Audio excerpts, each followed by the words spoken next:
Hello and welcome to the Tomcast. I'm Tom, president and dictator for life of 515comics.com. Today I'm coming to you from the Blue Room because it's where I keep all of my convention stuff, and I want to talk about conventions and do a bit of an inventory so that I know, what I got and what I need to get. I've already confirmed for sure that I'm going to 2 conventions so far this year, and there are 2 more that I am expecting confirmation from very soon. The 2 that are confirmed, though, are NuboCon in Cedar Rapids. I went to sign up for that one. I think I talked about it in the previous Tomcast. It's kind of a small show in Cedar Rapids. Don't know much about it. Never been to it before, but excited to give it a try. Anyway, about a month or so ago, I went to sign up for it, and it was all sold out, and I was like, oh no, my gosh, I really wanted to go to this show, and now I'm all bummed because I can't go. But then I was like, hey, I should just email the guys and ask if there's a waiting list, because, plans change, people have to cancel all the time, I'm sure, when they go to these conventions. So, sure enough, I emailed the guy, said, hey, put me on a waiting list, please. And a few weeks ago, he emailed me and let me know, yes, someone canceled, and he would love to sell me that space. Life lesson.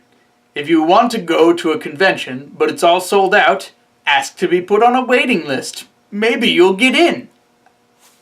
Ding! The other show that's confirmed is Wizard World Des Moines, which Maddie and I talked about last year a little bit, and I said I wasn't really sure if I wanted to do it. Now, I've talked to a lot of different con-goers at conventions that I've been to before who have been to Wizard World, and some of them have had kind of mixed experiences. Some of them say that not a lot of people are really there interested in seeing what independent comics creators have to offer, and others say that the Artist Alley section kind of gets neglected by the organizers of the convention. Now, I've not been to Wizard World, like I said, and so I don't really have my own opinion on this yet. And just as many people who had negative experiences, there were people who had fairly positive experiences.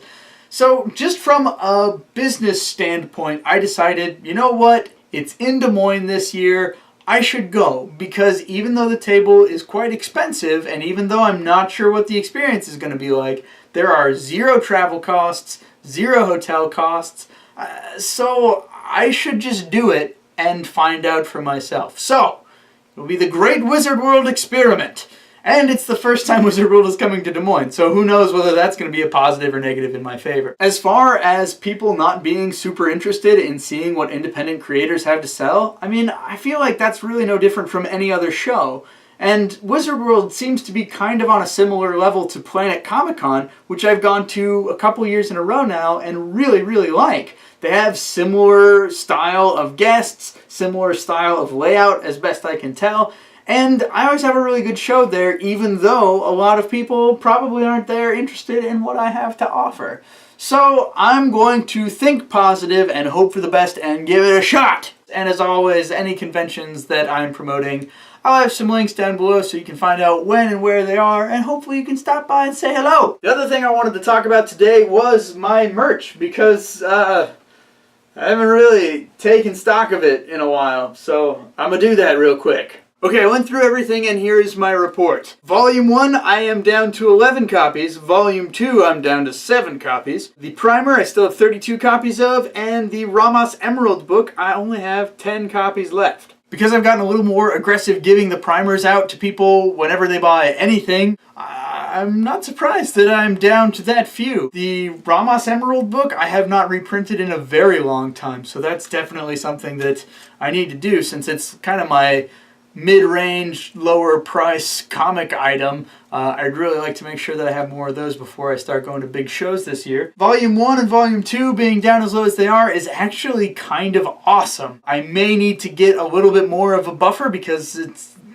entirely conceivable that I could sell that many in a couple of shows, but I think at least for NuboCon I should have enough. I actually think that's pretty ideal because I am hoping to re-release those, and it would be nice to not have a lot of the older stock to take with me to conventions. It'd be nice to be all sold out of that before it happens. That's where we're at, so definitely need to get some printing done, need to prep some files, and that'll be an update for another Tomcast. Real quick before I go, just wanted to give you guys an update on the one-day buffer project.